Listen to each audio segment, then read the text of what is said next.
Joe Burrow and Baker Mayfield and a slew of rookies won many folks their fantasy football championships this weekend. We react to the best and worst fantasy performances from championship weekend on today's episode of Locked On Fantasy Football.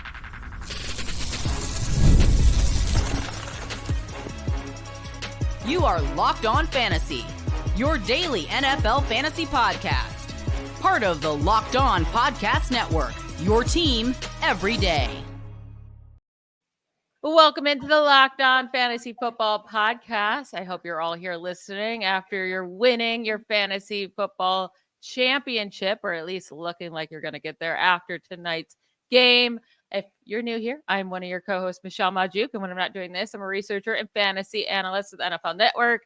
Vinny Iyer is typically with me, but he's not here today. I'm joined by Kate Magdziuk. She's the co-host of Locked On Dynasty Fantasy Football Podcast, senior editor and fantasy analyst at Yahoo Sports, and of course, my wonderful wife. Thank you so much for joining us today, Kate. We're going to just discuss all the best performances of the week. A lot of rookies in here. An insane year for rookies, honestly. And then the guys that let you down this week and you may have lost because of them. So we'll hit on those two later on in the show. But let's start right away with a duo that's not rookies, but just fantastic. Joe Burrow and T. Higgins. Burrow's the quarterback one on the week. T. Higgins goes off for 3 touchdowns, 131 yards. But Burrow has been on absolute fire the second half of this season.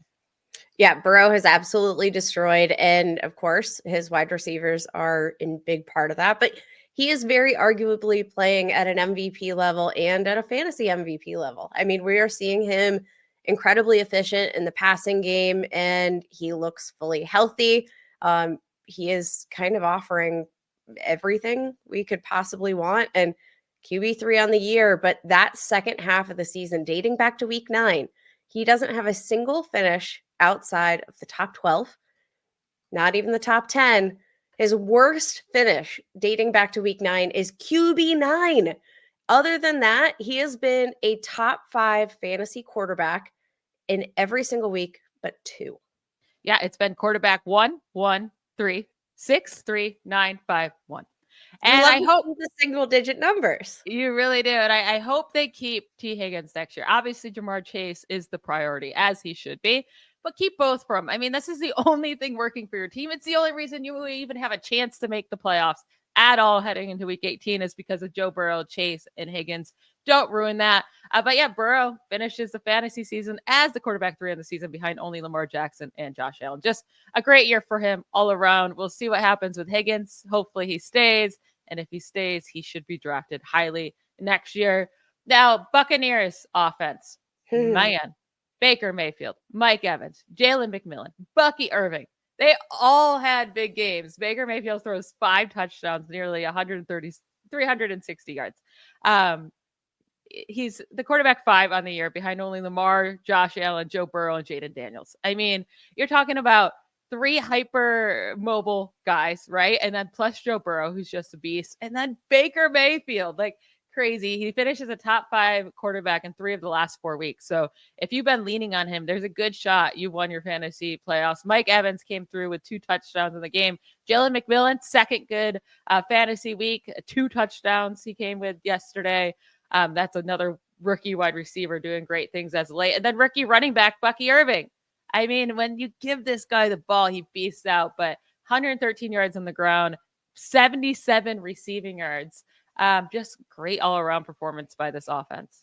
Yeah, I want all of the Buccaneers. Now, I'm going to say one of the biggest curiosities I have right now is how early does Baker Mayfield get drafted in 2025? Because, again, you look at it and you say, okay, probably not going to be as efficient. I thought that last year.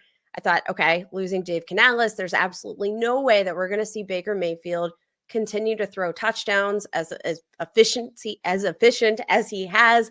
But then again, we saw a career high 34.56 fantasy points from Baker Mayfield just this week, and it came at the most important time. So, like, where does he fall in, your 2025 draft rankings?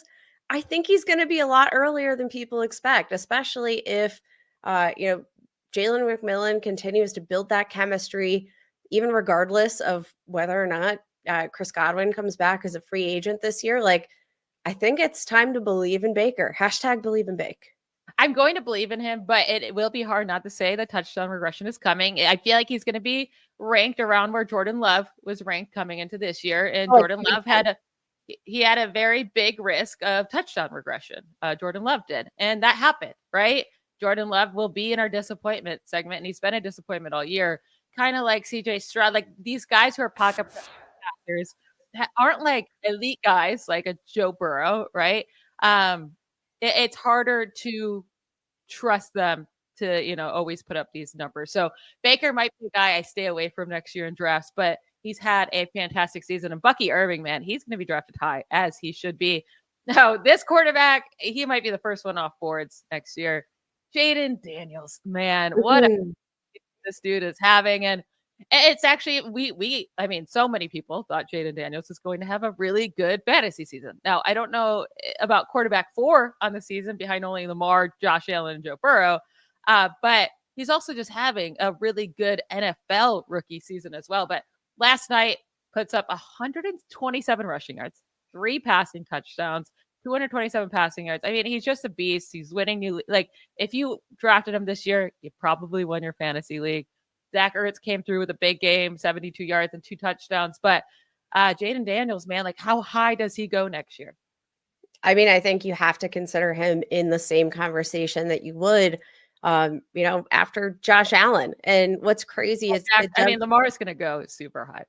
Oh, yes. But you have to consider him. What I meant by that, just in the upper echelon of elite fantasy quarterbacks. I mean, you look at his production. Had a little bit of a dip there in the middle of the season, was dealing with a rib injury, which was apparently very painful. And I think since he's appeared to be just a bit healthier, I look back, dating back to week 12, 5 straight games with multiple touchdown passes, averaging 7.35 yards per carry. That's 76.4 rush yards per game in that span. He's just kind of unstoppable. And as long as he has that cheat code with his legs, he deserves to be considered among the top end fantasy quarterbacks. And I mean, I watch him run and he reminds me just so much of Lamar Jackson with the fluidity of the way he moves, the quickness, and the way he moves his body is not how a quarterback who's like 6'4" should be moving. And he's going to be a fantasy cheat code, I think, for the years to come. Now, imagine if they get him some more help at the wide receiver position. Olamide Zaccheaus getting 9 targets a game all of a sudden, shouldn't be happening. I mean, Zaccheaus looks good, but yeah, let's get him a true wide receiver too there next Terry McLaurin, but also just keep using those legs, man. I mean, he's killing it. He's going to go so high. He's a fantasy MVP this year for sure. Now, there was so many rookie wide receivers this week that I already brought up Jalen McMillan, scored 2 touchdowns, right? But Malik Nabers, a guy that was drafted early this year, it's been an up and down year for him overall. I mean, he's finished as a wide receiver 7 on the season, wide receiver 9 in points per game. Really hot start of the year, kind of cooled off, wasn't scoring touchdowns, but in fantasy football championship weekend, he came out to play. 7 receptions, 171 receiving yards, and 2 touchdowns for 33 fantasy points. He leads the NFL in targets this year, 2nd most receptions among wide receivers and 6th most receiving yards among wide receivers. His biggest issue is this year was only coming down with 4 touchdowns before this last week and 6 touchdowns on the season. But get him a real quarterback, and how high do we draft this man? So high, especially given the fact that Malik Nabers, again, not 100% in terms of health. I think it was just 2 or 3 days ago, Malik Nabers himself said he's more of a game day decision. Getting that GTD tag, never a good thing. Anytime I hear game time decision, I'm like, ugh, okay, not sounding good. And then he comes out and he posts those kind of numbers with the most unsuspecting of quarterbacks. Now, what do the Giants do at quarterback next year? I don't really know. I have no idea which direction they're going to be headed in. If they could be maybe in the market, I'm sure they're going to be placing some competitive bids for Sam Darnold, unless they come to some sort of extension. But I don't know that Sam Darnold is going to play as well as he did in a Kevin O'Connell system in New York. But I think we all have to agree that it's not getting any worse for Malik Nabers, right? It can't get worse. But if it's Sam Darnold, he's not going to be like, he could be a top 5 ranked wide receiver going into next year if they get him a fun, exciting quarterback. Even, I don't know. Sam Darnold, take him out of the Kevin Stefanski offense, and he's going to go right back to being Sam Darnold. It would be fine for Nabers, but I don't know how big of a jump it would be from what we've seen from him this year. But yeah, I mean, Nabers, fantastic year overall, 14.6 fantasy points per game in half PPR. Brian Thomas Jr. also finished with over 14 points per game this year. We're going to get into him and other rookie wide receivers that had good week 17s here after a quick break. Did Rocket Money help you find any subscriptions you forgot about or that you were paying for twice? That definitely happened to me. I had a few subscriptions that I didn't even notice I was still paying for. And Rocket Money made it so easy to track them all down. It's like having a personal assistant for your finances. Rocket Money is a personal finance app that helps you find and cancel your unwanted subscriptions, monitors your spending, and helps lower your bills so you can grow your savings. It brings everything together in one place, whether it's subscriptions, your spending habits, or even the goals you want to hit this year. Rocket Money has over 5 million users and has saved a total of $500 million in canceled subscriptions, saving members up to $740 a year when using all the app's premium features. For me, one of my favorite features is the subscription tracker. I've used it to cancel services I wasn't using anymore, and I've already saved a ton. Cancel your unwanted subscriptions and reach your financial goals faster with Rocket Money. Go to rocketmoney.com/lockedon today. That's rocketmoney.com/lockedon. rocketmoney.com/lockedon. All right, so both LSU rookie wide receivers just had a fantastic year. And Brian Thomas Jr., the middle of the season kind of, was a little scary, but he has come through at the end of this year. And in week 17, he had another good game with 7 receptions, 91 yards, and a touchdown for 20 fantasy points. He finishes as the wide receiver 4 in fantasy this year, behind only Jamar Chase, Justin Jefferson, and Amon-Ra St. Brown, and half PPR. Now, he did play every game, so it was a wide receiver 11 in fantasy points per game.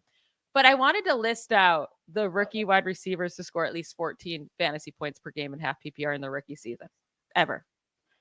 It's Malik Nabers and Brian Thomas Jr. this year. Then Puka Nacua, Jamar Chase, Justin Jefferson, Mike Evans, OBJ, Anquan Bolden, and Randy Moss. Is that a good list? Yeah, I think fantasy managers should probably be feeling pretty good about these prospects here. Now, I mean, it's kind of crazy though. You mentioned those names. Obviously, that is some elite company, but it's almost like with Mac Jones. With Mac Jones, that's what's the crazy part. And this has been not necessarily the best offense. It's been a little dysfunctional, even with Trevor Lawrence under center. Like, they haven't had all the right pieces, but I think we have realized that, yeah, Brian Thomas Jr., wide receiver 1, but like, quick prediction here. So obviously had, Xavier Worthy, Ladd McConkey, Brian Thomas Jr., Marvin Harrison Jr. Like, how many of these 2024 wide receivers in this draft class are we going to jam into like the first 3 rounds of fantasy drafts in 2025? Because I think it feels like it's going to be all of these guys being drafted back to back to back. Do we have a massive like gap of wealth at the wide receiver position? It feels like we have a lot of rich talent at the top, and maybe we're a little spoiled right now. Yeah, the Marvin Harrison Jr. one will be interesting because he's another guy who had a good game this weekend. He didn't score a touchdown, but had over 90 receiving yards. I mean, it was the first time in a while he's done anything. Marvin Harrison Jr. has been one of the biggest busts of the year with how high he went. Right? So that will be hard to determine where he goes. Was it the offensive system? Do they change offensive coordinators and all of a sudden he can ball out? But that one will be a hard one. Like Nabers and Brian Thomas, I'll feel very confident about drafting early. Ladd McConkey would probably be the next one I would feel comfortable with because he has truly taken, I feel like, the rookie route where it took him some time to get going. But since week 11, I mean, he's getting targeted like no other. He's putting up really big numbers, and he's really playing that Keenan Allen role with Justin Herbert like no other, well, this team's not even throwing that often, but he is their guy. And McConkey finished as a wide receiver 12 on the season, wide receiver 19 in points per game. But McConkey is going to be very interesting in drafts next year, especially if you're playing in full PPR. Yeah. And again, this is as a rookie. And yes, we have been really spoiled with early picks, early opportunities hitting very quickly. But like, I don't think anybody necessarily expected that to be Ladd McConkey and the Chargers, for instance. They not only is he a rookie, but a head coach coming into a brand new organization. It just really makes you think like, okay, so the Chargers, I think they're going to get some more pieces into this offense in the year to come. They need to reinvent the running back position there. They had a couple guys on 1-year deals. Like, I think this Chargers offense is going to be one of my favorite ones to draft from in terms of value next year, because we've already seen it this early in their tenure. And it's going to be interesting to see where we rank these guys. Xavier Worthy is going to be another hard one. 8 receptions, 79 yards, and a touchdown this last week. Really great game for him. He's had 2 or 3 straight games with at least 16 fantasy points in half PPR. He seems to be way more involved in this offense. For a while, it's like, yeah, they're giving him some end arounds, right, as a running back, but 11 targets, 9 targets. It's almost like Hollywood Brown being there has actually helped him. But is Rashee Rice back next year? He should be back health-wise. I mean, he has some, cases against him. We'll see if he's suspended at all. But if Rashee Rice is back, that probably lowers Xavier Worthy a bit and makes him a lot more nerve-wracking to draft next year. Yeah, for sure. Just from a volume perspective, we know Rice is kind of the guy who's going to settle into zone coverage. He understands Patrick Mahomes. They've got like some weird wizardry connection, kind of like, Mahomes and Kelsey. It's like this vibe thing. You know where to settle in the field against these softer coverages, and you take advantage. And Rashee Rice very much on the same page with Patrick Mahomes in that regard. But I mean, I think you have to love the potential upside for Worthy. Some of the deep shots, he's been utilized all over the formation. They're generating touches for him, like you mentioned, like some of the end arounds and stuff. Not always a consistent source of fantasy points, but that signals to me that Andy Reid is just like, okay, I want to make sure that there's like 100% chance this ball ends up in your hands on this play. And you have to love that kind of faith from a head coach. It will be a crowded team next year. If Kelsey stays, Hollywood Brown stays, Rashee Rice isn't suspended and Worthy. It will be interesting if Mahomes could have a really big fantasy year, because he has not had one in quite a bit. A couple veteran wide receivers that had really good games. Adam Thielen with 110 yards and 2 touchdowns. It was against the Buccaneers again. So I don't want to put too much stock in it, but he has been pretty solid since coming back from the injury. He's going to be 35 years old next year, right? He'll be drafted late. If he sticks with the Panthers, maybe you can stick with him if they don't bring in anyone else, right? Maybe you can grab him late again and just see if he can keep pulling out these performances at this old age. Devonta Smith, on the other hand, he had a very shocking performance. I did not think he was going to do this. Kenny Pickett, 120 yards and 2 receiving touchdowns. Wide receiver 23 on the year. I feel like that's where he ends, like every year. That's what you're going to get from a low-end wide receiver 2. And he's going to have a lot of bad weeks with some good weeks in there. It's not really a guy I like to draft, though. No, and I feel like you kind of don't. It's really hard to predict what you're going to get out of him any given week. Now, the good news is that he's attached to a offense that's going to have plenty of, opportunities inside the goal line. They're going to have plenty of scoring opportunities as long as Jalen Hurts is at quarterback. But I mean, the good news is he wasn't at quarterback this week, and we still saw that potential. Now, I just tend to pass up on Devonta Smith in general because of, the lack of target volume. I would prefer to chase that higher target volume than to maybe settle for a guy who's probably in most weeks going to get like 4 to 6 receptions, right?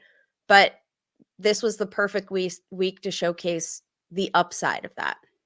Yeah, the thing is, he always gets drafted too early for the type of consistency he gives you and the type of ending he always has, like his overall season production. It's too early for me personally. We'll see if he drops it all this next season. But Devonta Smith just holds that name that people want him on their fantasy team. Just a little too early for me.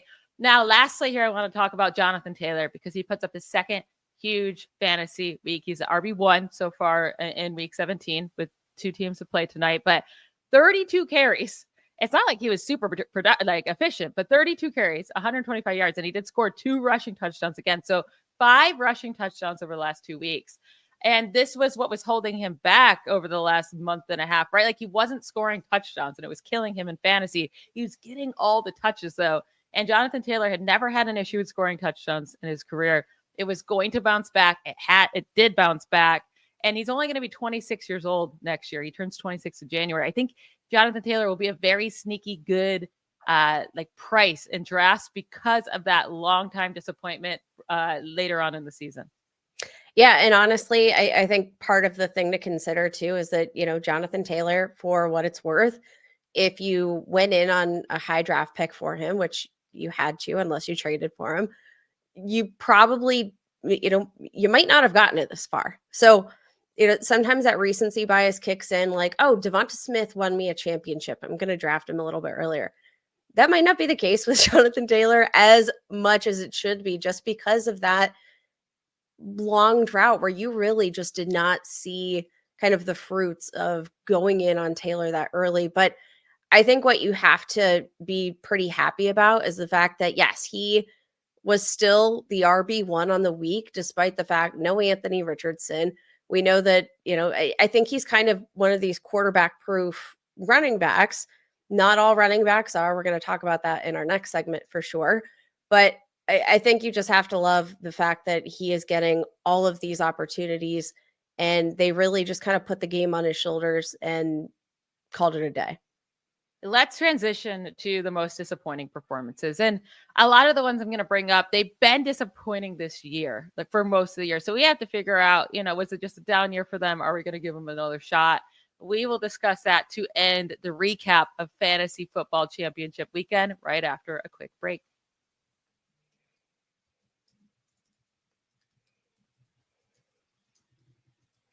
All right, one rookie who did not do so well in championship week was Caleb Williams, and that Bears passing game in general, just not good. Keenan Allen came flat on his face after some huge weeks. DJ Moore, 6 for 54, whatever. Roma Dunze, 1 reception, 15 yards. But Caleb Williams with 122 passing yards, 0 touchdowns, 1 interception. He scores 6 fantasy points. It's his 7th game scoring under 10 fantasy points this season. He scored 17 or more points in 17 or fewer points, I should say, in all but 5 games.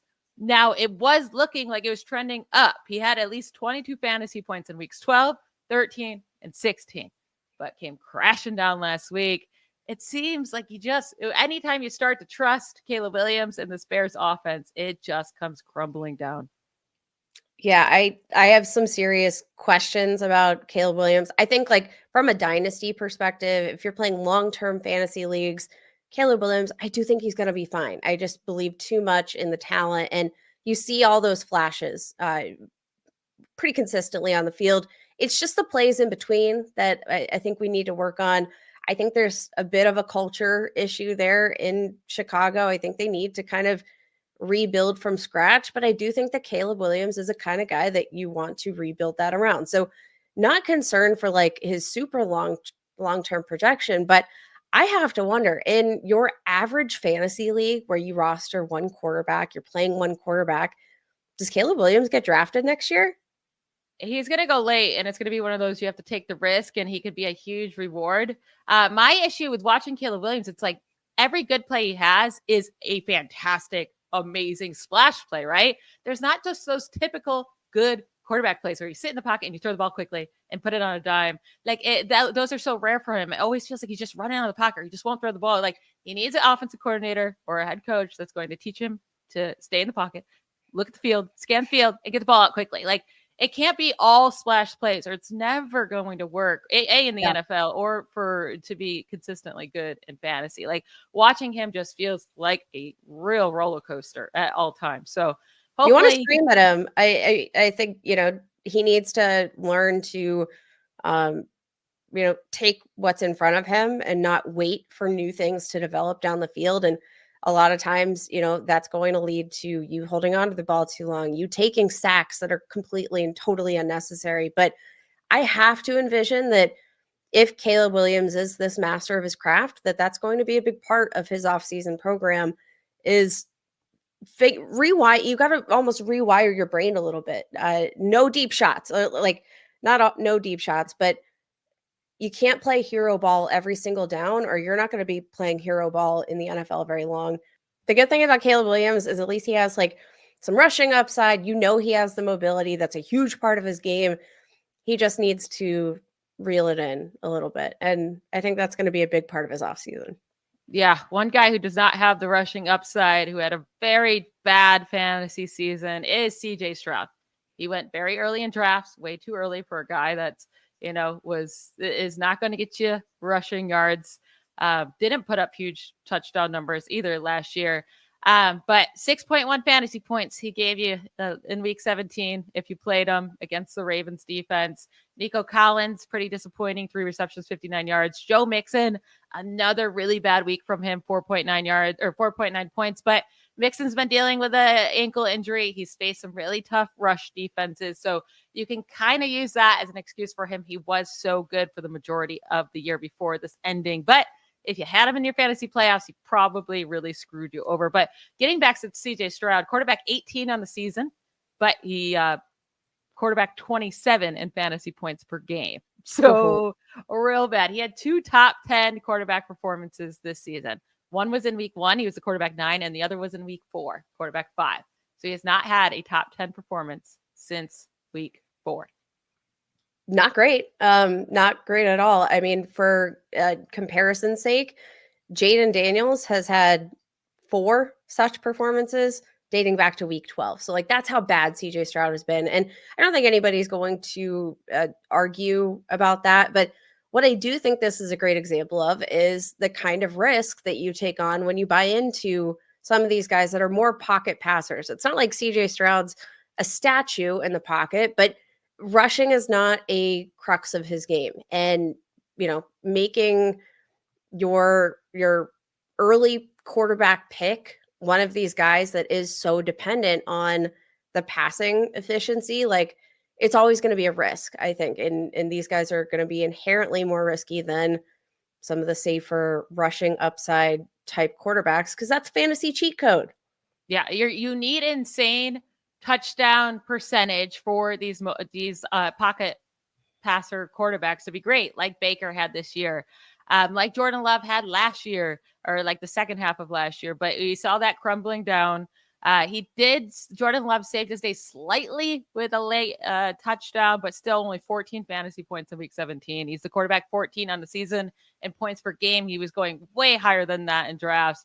Fewer than 18 fantasy points in 11 of 14 games played this year. And he's had only 3 games with 20 plus fantasy points. And 2 of those came in week 6 and week 4. So it's been a really bad half of the second season for Love in fantasy.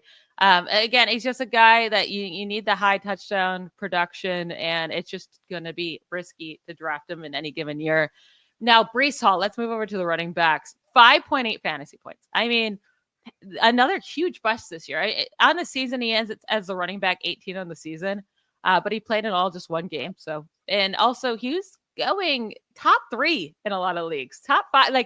He was going very, very high, and you thought with Aaron Rodgers it could be better. But all this guy has done in his career has had a lot of bad fantasy performances. Of course, he throws in some huge weeks, which gets you excited. But the amount of games that he's just completely put up a dud in your lineup throughout his career, I mean, I don't know how he goes in the first or second round next year. I think that's fair. And I think that this is, again, one of those warnings that okay, let's take a look back at the process, right? Why did we think Breece Hall was going to be good? Well, I think we just had higher expectations for the Jets than we probably should have. That's our bad. Having faith in the Jets, that's our bad.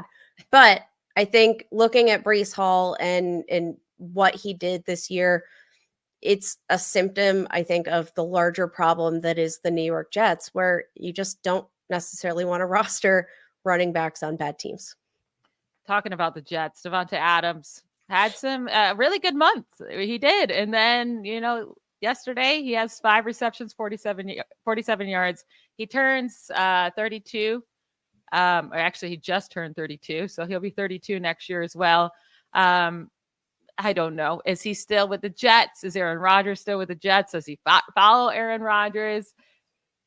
Who knows what goes on with him? We'll just have to watch that. Cooper Kupp, another oldie, another disappointing performance. 1 reception, 29 yards on 3 targets in week 17 in a good matchup against the Cardinals. So in 4 of his last 5 games, he scored 3 fantasy points, 0, 3.9, and 3.4. He has a total of 4 receptions for about 50 yards over the last 3 games. Brutal. And at 32 years old next season, I don't know. I don't want to draft him next year.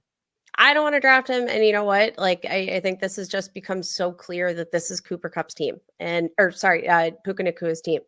And it's not Cooper Kupp's team anymore, which it's a bummer. Any time he's still out on the field, you have to account for him. It's not like he's not gone, but he's no longer the guy that they are making sure gets the football. And I think it's going to be really hard to go back to that well next season, knowing that, okay, he's had some health issues over the past several years. He's another year older. He was already relatively on the older side when he came into the league. So like, I feel like it's hard to think of him as a 31-year-old because he hasn't been in the league for what feels like forever, but back to 3 straight seasons, banged up, injured, hasn't exceeded 850 receiving yards in any of the last 3 years. Like, it feels like we're on a decline. Unfortunately, it was exciting for the first half of the year. For the first 2 games he's played, I should say, because he missed a good chunk of the first half of the year, but it came crumbling down. Age hit you. You don't even know if Stafford's going to be there next year. So a lot to look into those older guys. One last guy I want to talk about. It's not a guy I'm worried about for next year, not as much. It's Devin Achane. Man, brutal performance, but it was kind of expected because Tua Tagovailoa did not start. Anytime Tua did not start this year, Devin Achane has been terrible. Now, normally the offense is terrible, and they weren't as bad yesterday with Tyler Huntley scoring some rushing touchdowns, but he didn't get the receptions like he does with Tua. He only had 10 carries, 25 rushing yards. His efficiency on the ground this year has not been even close to what it was as a rookie year. It wasn't that great. I'm sure they'll use more Jalen Wright next year. Running back 7 on the season. Obviously, if he's going to be a top first-round pick, if he's going to be a first-round pick, I'm going to be out on Achane, but it's in the late second round. Like, I'm going to still be in on him as long as Tua's back for next year. Actually, had a really interesting conversation about Achane on the Locked On Dynasty podcast today. If you guys want to go listen to that, posing the question, if Achane's, health, if Tua's health is so intrinsically tied to the value of Achane as a fantasy producer, does that decrease his value? Because remember, we're, from a dynasty perspective, especially, super concerned about Tua's long-term proposition in this league. So if you guys want some more Devin Achane talk, or you just need to commiserate with, some Achane talk, we're there for it. But I think it's worth an interesting question of how high you can value him in these keeper formats, etc., when we're worried about Tua.